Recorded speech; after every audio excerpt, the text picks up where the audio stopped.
आणि या बातमीपत्राची सुरुवात अत्यंत मोठ्या घडामोडींनी करतोय। आताची सगळ्यात महत्त्वाची बातमी कोल्हापुरातून ही बातमी आहे। चंदगडमधल्या ड्रग्ज कारखान्याचं थेट दाऊद कनेक्शन आता समोर आलेलं आहे आणि या ड्रग्ज कारखान्याची पाळमुळं थेट अंडरवर्ल्ड डॉन दाऊद इब्राहिमच्या गँगशी जोडलेली असल्याचा दाट संशय टास्क फोर्सला आहे। टास्क फोर्सच्या विशेष पोलीस महानिरीक्षक ज्योतिप्रिया सिंग यांच्या मार्गदर्शनाखाली अंमली पदार्थ विरोधी पथकानं हाजगोळीतल्या पोल्ट्री फार्मवरती छापा टाकलेला आहे आणि यात पोलिसांनी ड्रग्ज आणि इतर साहित्यासह सुमारे 1.25 कोटींचा मुद्देमाल जप्त केलाय। पोलिसांच्या हाती अंडरवर्ल्ड आणि ड्रग्ज माफियांशी संबंधित आणखी काही गोपनीय माहिती लागल्याचंही सूत्रांनी म्हटलंय आणि म्हणूनच येत्या काळात या प्रकरणात आणखी काही बड्या आरोपींना अटक होऊ शकते। विशाल पुजारी आपले प्रतिनिधी आपल्या सोबत जोडले गेले आहेत। विशाल, एक मोठं कनेक्शन, कशा पद्धतीने पोलिसांचा तपास सुरू आहे? नक्कीच वैष्णवी, खरं तर एक मोठं कनेक्शन म्हणावं लागेल आणि आंतरराष्ट्रीय ही एक व्याप्तीच म्हणावी लागेल। अशा प्रकारचं ड्रग्जचं रॅकेट महाराष्ट्रामध्ये आहे। हा धक्कादायक सगळा प्रकार आहे।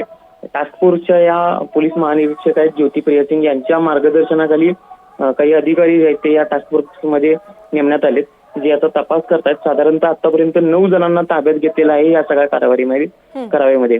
चंदगडच्या हाजगोळीमध्ये एक पोल्ट्री सुरू होती। याच पोल्ट्रीमध्ये काही रसायन जे आहे ते सापडलं, काही साहित्य जे आहे ते ड्रग्ज बनवण्यासाठी जे वापरण्यात येत होतं ते सापडलं।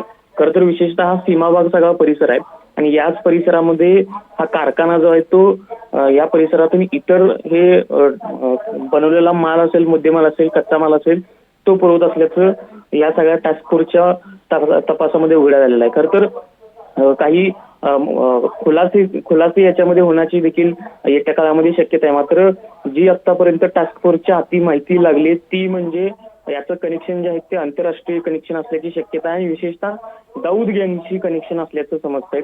याबाबत संपूर्ण टास्क फोर्सने जी कारवाई केली ती संपूर्ण माहिती ज्यावेळेस जाहीर केली जाईल त्यामध्ये या सगळ्याची माहिती जी आहे ती मिळेल। मात्र एक सगळ्यात महत्वाचं म्हणजे की जो सलीम डोला होता त्या सलीम डोलाशी सुद्धा संपर्क झाला असल्याचा एक संशय जो आहे तो वर्तवण्यात येत आहे। त्यामुळे पोलीस असतील, टास्क फोर्स असतील ते याच्यामध्ये कशा पद्धतीनं कारवाई करते किंवा कशा पद्धतीनं तपास करते हे पाहणं महत्वाचं आहे। मात्र ही सगळ्यात महत्वाची माहिती आहे ती म्हणजे आंतरराष्ट्रीय पातळीवर याची व्याप्ती जी आहे ती उघड होण्याची शक्यता आहे। बरोबर, धन्यवाद विशाल, सविस्तर माहिती आपण दिली आहे।